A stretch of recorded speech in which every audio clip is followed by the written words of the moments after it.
Ya, Pak Trias, ini kan terkait dengan sosok Paus Fransiskus juga yang memang sosok yang bukan hanya sosok politik namun juga sosok moral seperti itu. Dan Vatikan juga sudah punya hubungan bilateral dengan 184 negara namun tidak semuanya dikunjungi. Dan Indonesia termasuk salah satu negara yang dikunjungi. Itu menandakan apakah memang Indonesia punya tempat spesial juga di hati Paus Fransiskus, Pak Trias. Apa maksudnya, Mas? Mohon maaf.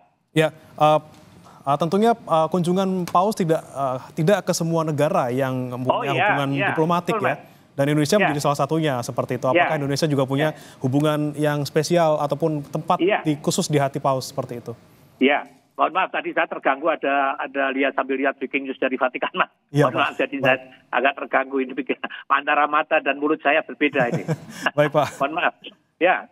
Jadi saya banyak telepon yang masuk, saya harus, tapi tadi termasuk barusan Bapak Kardinal nelpon saya, tapi sebelum saya angkat. Ya, Bapak Kardinal barusan nelpon saya, tapi belum saya angkat. Ya, Mas, ada 185 negara dan organisasi yang mempunyai hubungan diplomatik dengan tata suci. Itu sesuatu hal yang sangat istimewa, Mas. Karena jumlah anggota PBB kan berapa, 196 berapa, jadi sangat istimewa. Dan tentu tidak semua negara itu dikunjungi, Mas. Sangat tidak mungkin, ya. Tentu ada pertimbangan. Kenapa Indonesia? Itu pertanyaan yang disampaikan sejumlah duta besar, rekan sahabat kami, dekat saya ketika Indonesia, ketika Paus memutuskan untuk berkunjung Indonesia. Antara lain duta besar Australia bertanya, kenapa Indonesia? Kenapa? Banyak duta besar yang bertanya, kenapa Indonesia? Kenapa?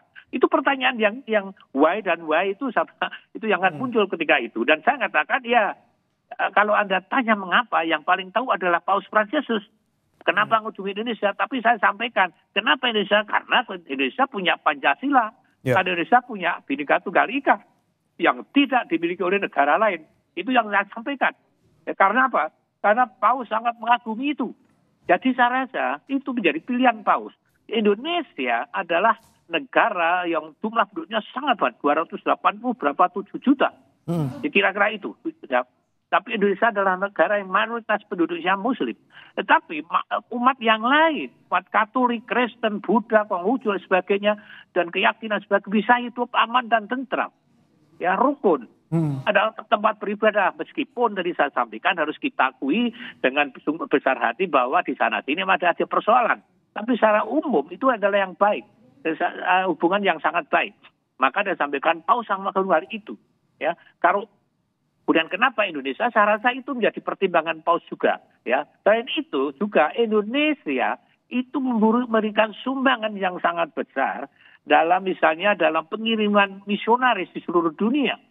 Ada begitu banyak putra-putra Indonesia, imam dan suster, biarawan-biarawati yang dikirim di seluruh dunia. Sesuatu hal yang sangat baru, yang sangat aneh. Dulu agama Katolik dan Kristen dari Eropa masuk ke Indonesia, sekarang berbalik dari Indonesia keluar ke Eropa, ke Amerika Latin, ke Afrika, ke Asia dan sebagainya. Itu. Ada satu misalnya SVD saja, lebih dari 500 orang imam pergi ke seluruh dunia. Di Italia saja ada sekitar 2.000 imam dan biarawan dalam biarawati Indonesia. Jadi ini tentu membuat Paus sangat bangga akan Indonesia.